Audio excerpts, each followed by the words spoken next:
And welcome back.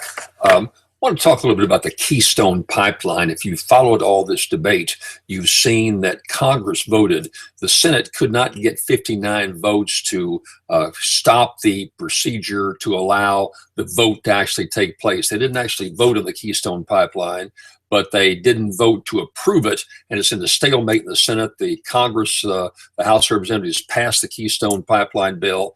Let's talk a little bit about that. Just what is Keystone? Well, Canada has vast reserves of oil. It's not like our crude oil comes up out of the ground. It's got a lot of tar sand in it, a little different, heavier quality oil, a little bit more difficult to go through the process of cleaning up and making into gasoline.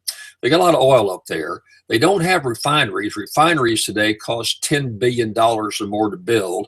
And so rather than investing in a refinery that may make 10 years to bring to fruition, they want to ship all that tar sand oil down to the United States using our refineries and then working out an arrangement where the oil is apparently used in the United States or sent overseas.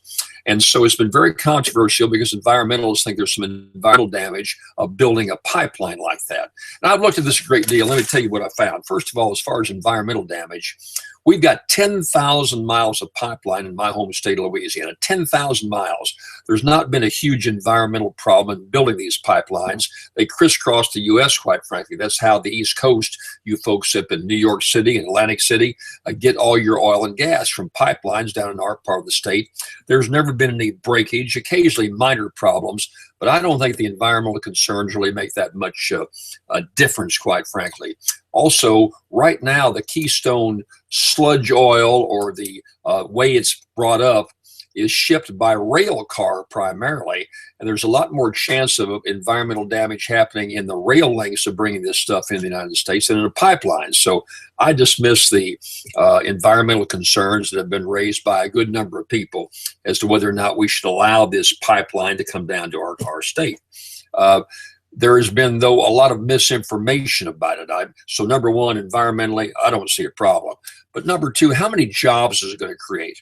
And we've heard these politicians, I've had folks in my state running for U.S. senators say, 50, 60, 70, 100,000 permanent jobs in the United States are going to be created. Well, that's hogwash. The Department of Energy and the State Department both have looked at this and said that when all is said and done, there will be about 35, not 3,500, not 35,000, but 35 permanent jobs. And it makes sense. The pipeline is going to take the oil down to they've got the refineries there anyway. There's not anything new. The oil just runs into an existing refinery. So there's not a lot of jobs that are going to take place, and it's hogwash to say otherwise. So that's one thing to clear up. Also, there's the question of more oil. We're going to have all this greater abundance of oil coming into the U.S. Well, here's what's going to happen. This oil is coming in right now.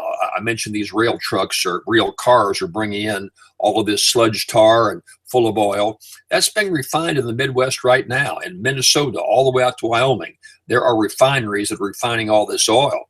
So the only thing that's going to happen on the Gulf Coast is that the oil is going to be put in these large ships and sent overseas to be sold in the international market.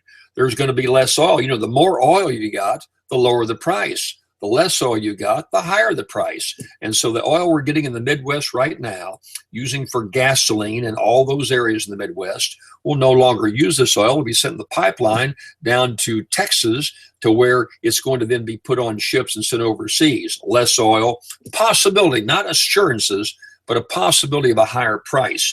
So you factor all this thing in and look at the amount of oil. 3 million barrels of oil a day coming into the U.S., most of that is coming in right now.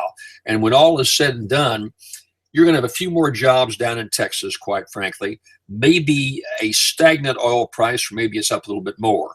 But as far as all the ballyhooing in my state in Louisiana, it ain't going to mean a thing. No new jobs at all are going to be created in Louisiana. No economic development in my home state of Louisiana.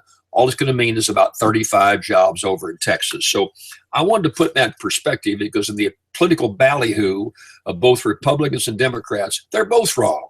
Neither one are making good sense and looking at the facts and determining that this is not going to make a big difference to us at all. In my home state of Louisiana, a few more jobs in Texas, and the scheme of things, is ain't no big deal. Pass it on to you. And you know what? I'll be right back.